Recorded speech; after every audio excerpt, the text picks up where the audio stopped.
नमस्कार, मुद्दा on time में आपका स्वागत है। मैं हूं आपके साथ तरुणा। महाकुंभ को लेकर सियासत तेज हो गई है। प्रयागराज महाकुंभ छत्तीसगढ़ के बीजेपी नेता भी मेले में शामिल होने के लिए जाएंगे, आस्था की डुबकी लगाएंगे। इसी बीच विधानसभा अध्यक्ष डॉक्टर रमन सिंह ने सभी विधायकों और सांसदों को महाकुंभ का आमंत्रण दिया है। विधानसभा में नेता प्रतिपक्ष डॉक्टर चरणदास महंत ने विधानसभा अध्यक्ष के निमंत्रण को ठुकरा दिया है, जिसके बाद राम के अस्तित्व पर प्रश्न चिन्ह लगने वाली कांग्रेस से उम्मीद न करने की बात बीजेपी कर रही है। इस पर प्रदेश की सियासत भी गरमाने लगी है।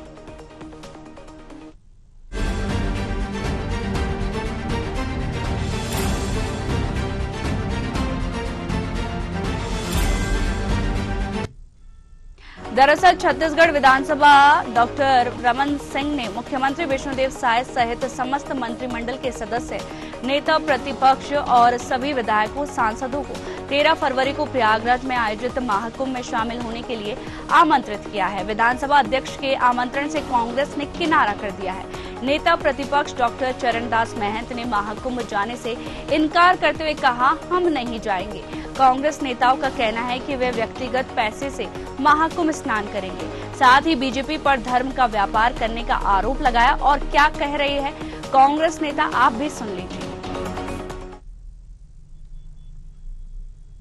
जनता पार्टी धर्म का राजनीतिकरण करती है, उसकी आदत है धर्म का व्यापार करना।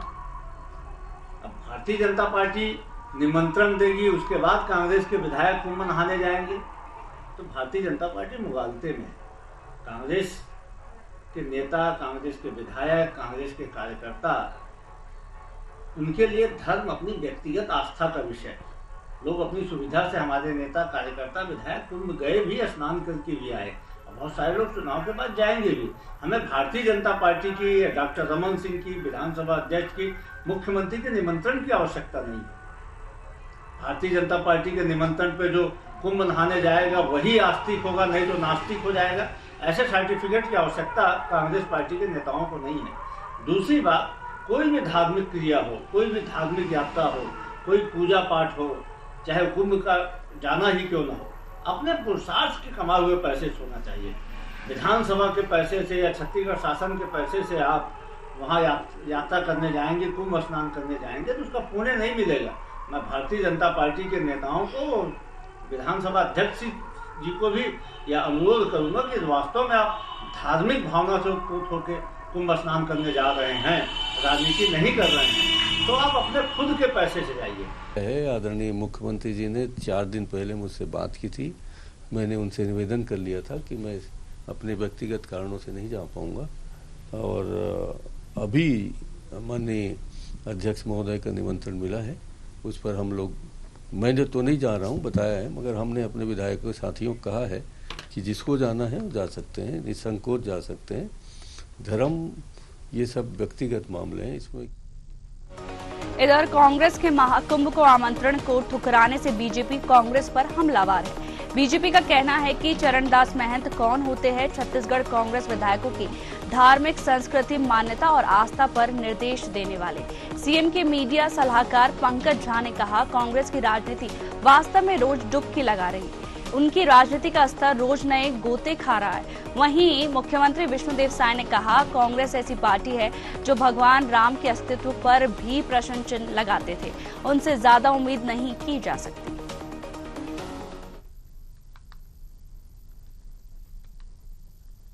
कांग्रेस तो ऐसी पार्टी है जो भगवान राम के अस्तित्व पर भी प्रश्न चिन्ह लगाने वाली पार्टी है, तो इनसे और ज्यादा उम्मीद नहीं की जा सकती।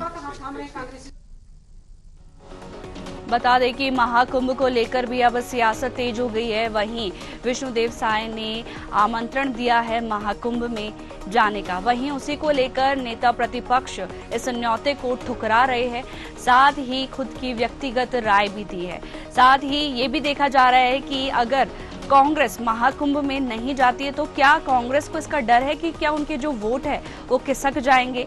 अब देखना होगा कि, और बीजेपी ने भी कांग्रेस पर निशाना साधा है और कहा है कि जो कांग्रेस है अगर वो महाकुंभ में जाएगी तो उसके जो पाप है वो सारे धुल जाएंगे। और बता दें, इसी को लेकर जो सियासत है वो गर्मा गई है। वहीं इस पर हमारे साथ ज्यादा चर्चा के लिए बीजेपी प्रवक्ता आलोक सोनी जी, कांग्रेस प्रवक्ता अनिल कुमार चौहान जी और वरिष्ठ पत्रकार गंगेश त्रिवेदी जी, आप सभी का बहुत बहुत स्वागत है न्यूज आवर पर। सबसे पहले हम कांग्रेस प्रवक्ता अनिल कुमार चौहान जी का रुख करेंगे। अनिल जी, महाकुंभ में जाने का न्योता आपको मिला है, आखिर ऐतराज क्यों है? तरुणा जी, आपको सभी साथी पैनलिस्ट को और न्यूज आवर के विद्वान दर्शकों को मेरा नमस्कार जी। देखिए, कुंभ में जाने के लिए हमें किसी निमंत्रण की जरूरत नहीं है। दूसरी बात यह है कि जो कुंभ है या भगवान राम के दर्शन है, वो हमारी व्यक्तिगत आस्था और धार्मिक आस्था का विषय है। अभी आपके सम्मानित चैनल पर दिखाया कि क्या कुछ लोगों के वोट खिसक जाने का कांग्रेस को डर है या चले जाने में ये वोट का हो जाएगा। देखिए, वोट और राजनीति का इस धार्मिक कार्यक्रम से कोई वास्ता नहीं है। ये कांग्रेस का स्टैंड क्लियर है। हमारी आस्था को पॉलिटिकल इवेंट बनाने का जो भारतीय जनता पार्टी षड्यंत्र रचती है, हम उससे दूर हैं। वो हमारी एकदम निजी और निहायत ही आस्था का विषय है। हम कुंभ में जाएंगे, लेकिन उसके लिए हमें किसी के आमंत्रण की जरूरत नहीं है। हमारे परिवार के, जैसे मेरे परिवार के 8 सदस्य आ गए कुंभ से, हमने उसको स्टेटस या फेसबुक या उसको पॉलिटिकल स्टंट बनाने का प्रयास नहीं किया, क्योंकि वो निहायत ही हमारी आत्मिक कहना चाहिए विषय है, हमारे आत्मिक शांति का विषय है, हमारी आस्था का विषय है। वो एक तरह से हमारी निजता भी है, कह लीजिए। हम उसका प्रदर्शन नहीं करते हैं। भारतीय जनता पार्टी ने, आपने देखा होगा कि चाहे वो राम सेतु का मसला हो, खूब हो हंगामा किया, बाद में खुद शपथ पत्र सुप्रीम कोर्ट में दिया। इनके केंद्रीय मंत्री ने कहा कि राम सेतु काल्पनिक है, सदन में जवाब में कहा, और ये हमेशा आरोप लगाते रहे कि ऐसा कांग्रेसी कहते हैं। कांग्रेस ने सिर्फ ये कहा था कि इसके साइंटिफिक तथ्य नहीं मिले। अयोध्या के देखिए, जब भगवान राम लला के मंदिर की स्थापना थी, शंकराचार्यों ने कहा कि भाई मंदिर कंप्लीट हो जाने दीजिए आप। कांग्रेस ने सिर्फ इतना कहा, उसको पॉलिटिकल इवेंट मत बनाइए। इन्होंने पूरी तरह उसको पॉलिटिकल इवेंट बनाया। राम मंदिर पे चंदा, भ्रष्टाचार, सारा खेल हुआ। अब कुंभ में आप देख लीजिए कि जगह जगह प्रचार प्रसार, इसी तरह के आमंत्रण निमंत्रण, पॉलिटिकल इवेंट बनाना। योगी आदित्यनाथ जी का कहना कि हम 100 करोड़ लोगों को स्नान करा देंगे, उसके बाद सैकड़ों लोग वहां भगदड़ में मारे गए, उस खबर को दबाना, धार्मिक आस्था पर प्रश्न चिन्ह लगवाना, ये सारा खेल भारतीय जनता पार्टी ने वहां खेला। एक तरफ आप कहते हैं आइए प्रयागराज, तीर्थों का तीर्थराज, और हम सारा व्यवस्थित कर चुके हैं, 100 करोड़ लोगों को संभाल लेंगे। और आमंत्रित करने के बाद अगर आप वहां एक खाई बनाकर रखते हैं मौत की, वीआईपी मूवमेंट के कारण आप वहां के सारे पीपा पुल बंद कर देते हैं, पब्लिक घिर के वहां मर जाती है और एक दूसरे को कुचल डालती है, एक तरह से तो हत्या है तरुणा जी। और इस तरह के आस्था के विषय को जिस तरह से पॉलिटिकल इवेंट बनाकर लाशों पर राजनीति भारतीय जनता पार्टी करती है, वो बहुत दुखद है। कांग्रेस का बहुत सीधा सा स्टैंड है, किसी भी धर्म और किसी भी आस्था को राजनीति का विषय मत बनाइए। अगर हिम्मत है, मादा है, तो मूल मुद्दों पर चुनाव लड़िए। जनता को कहां मूलभूत आवश्यकताओं की पूर्ति हुई, रोजगार पर बात करिए, महंगाई पर बात करिए, साक्षरता पर बात करिए, कुपोषण पर बात करिए, अर्थव्यवस्था पर बात करिए, प्लानिंग्स पर बात करिए। भारतीय जनता पार्टी कभी नहीं कहेगी। इसका जवाब हम आलोक सोनी जी से लेते हैं। हमारे भारतीय जनता पार्टी जी, आलोक सोनी जी, ऐसा कांग्रेस का आरोप है कि जो बीजेपी है वो धर्मों से जुड़े कार्यों को पॉलिटिकल इवेंट बनाती है। तरुणा जी, आपके सभी दर्शकों को, साथी प्रवक्ता वरिष्ठ पत्रकार को मेरा नमस्कार जी। देखिए, थोड़ा इतिहास को भी जानने की आवश्यकता है। भारतवर्ष का इतिहास जो है वो यही कहता है कि जो हिंदुस्तान है वो हिंदुओं के नाम से जाना जाने वाला देश था, सनातनियों का देश था। अधिक जो आकर के आक्रमण करने वाले लोगों ने यहाँ के लोगों को अपने धर्म की ओर मोड़ा, सनातनियों को दूसरे धर्म को स्वीकार करने के लिए मजबूर। और यदि आज आस्था को जगा के, चाहे वो कोई भी पार्टी हो, उन्हें वापस से सनातन धर्म अपनी सभ्यता की तरफ लेकर के जा रही है और अपने आस्था को उनके जो है कोशिश कर रही है कि वापस अपने मूल सनातन धर्म की ओर लौटे, अपनी सभ्यता की ओर लौटे, तो इसमें कांग्रेस को दर्द नहीं होना चाहिए। दूसरी बात, भारतवर्ष का विभाजन, इस बात को कांग्रेस को स्वीकार करना चाहिए कि भारतवर्ष का विभाजन भी धर्म के आधार पर ही हुआ था। एक जो देश बना था वो मुस्लिम बहुलों के लिए बना था, जो मुस्लिम बहुल होगा। एक जो देश बना था वो हिंदुओं के लिए बना था, लेकिन कांग्रेस को उसमें राजनीति भी करनी थी, उन्हें वोट था, इस वजह से उन्होंने मुस्लिमों को वो अवसर प्रदान किया, अल्पसंख्यकों को अवसर प्रदान किया कि आप चाहे तो भारतवर्ष में रुक सकते हैं। और लगातार आजादी के बाद से यही वोट बैंक की राजनीति, यही तुष्टीकरण की राजनीति, ये अल्पसंख्यकों के साथ हमेशा खड़े दिखेंगे और जो बहुसंख्यक है उनके विरोधाभास बयान करेंगे। ये मजार में चादर चढ़ाने को प्रसारित करेंगे, ये फोटो खिंचवाएंगे, बिरयानी खाएंगे, लेकिन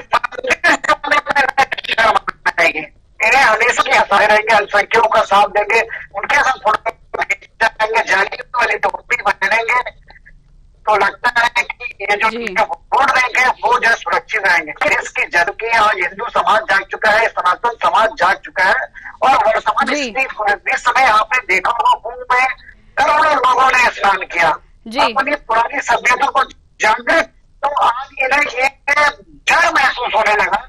फिर भी इन्हें एक अवसर था, आदरणीय विधानसभा अध्यक्ष जी ने ये उनको अवसर दिया था कि आप चलिए हमारे सामने कुंभ स्नान करिए, ये उसको ठुकरा रहे हैं, तो ये सीधे सीधे इस बात की ओर इंगित करता है कि किस तरह से कांग्रेस जो है वो सनातन विरोधी, बहुसंख्य विरोधी है, और आज भी जो है कांग्रेस जो है वोट बैंक की राजनीति करती है।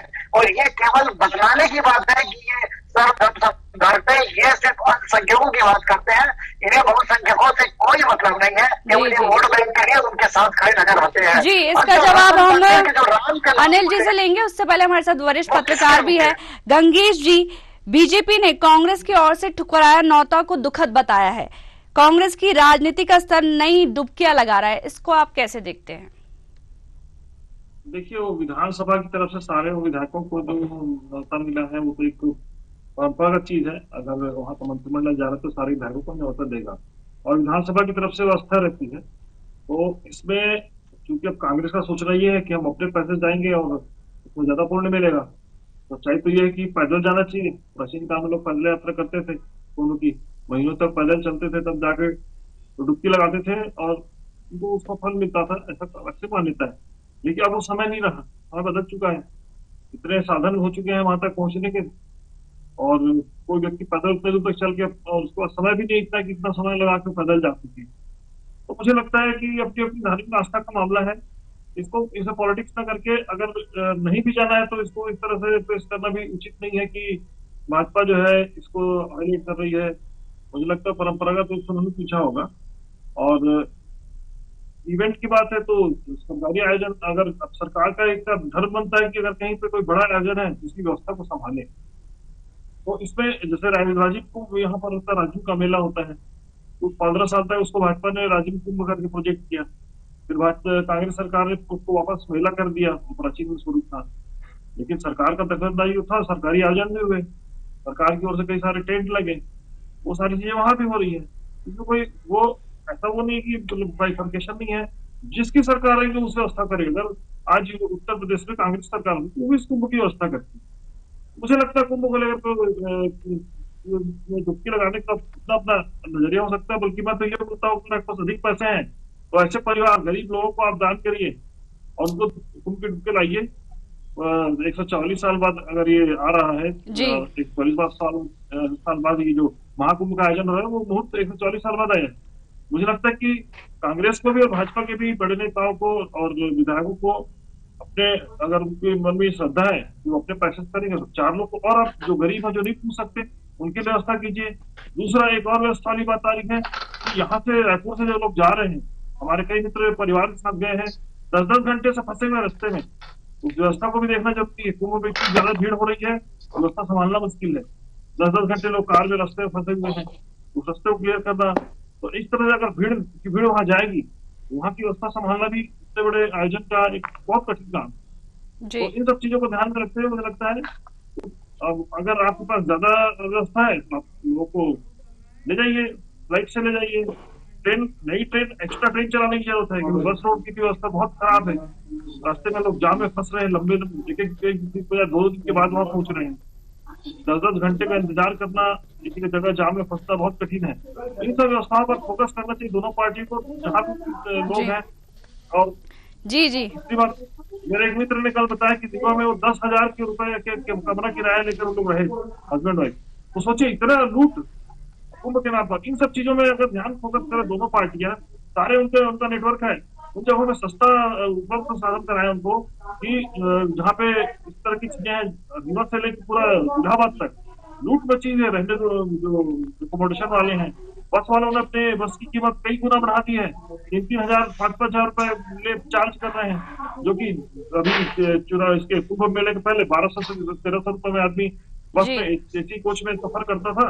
आज वो 3,000 से 5,000 रुपए तक का चार्ज कर रहे हैं। इन सब चीजों को कम करने फोकस करते तो मुझे ज्यादा बेहतर होगा, अन्य लोगों को सुविधा मिलेगी बजाय उसे पॉलिटिक्स करने की। जी अनिल जी, जो कांग्रेस है वो मुस्लिम तुष्टीकरण की राजनीति करती है और साथ ही अल्पसंख्यकों के साथ जो कांग्रेस है वो खड़ी रहती है, ऐसा बीजेपी का आरोप है। देखिए तरुणा जी, अभी भाजपा के विद्वान प्रवक्ता को मैं सुन रहा था, कह रहे थे कि एक देश दोनों देश धर्म के आधार पर बने, यहां कांग्रेस ने रोक दिया। देखिए भारत की जो एक कहना चाहिए कि व्यापक परिभाषा है वो सर्वधर्म समावेश की है।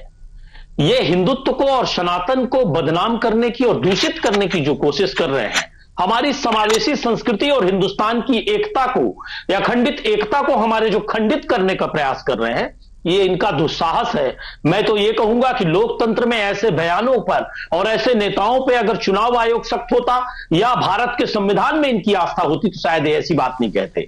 दूसरी बात देखिए तरुणा जी, 2.5 से 3% अल्पसंख्यक हैं छत्तीसगढ़ में, और कौन सा अल्पसंख्यक कहता है कि कुंभ स्नान बुरा है? यहां तो मुसलमान और ईसाई भी कहते हैं कि आपकी बहुत अच्छी धार्मिक आस्था है, बहुत अच्छा वातावरण बनता है, आप लोगों को स्नान करना चाहिए।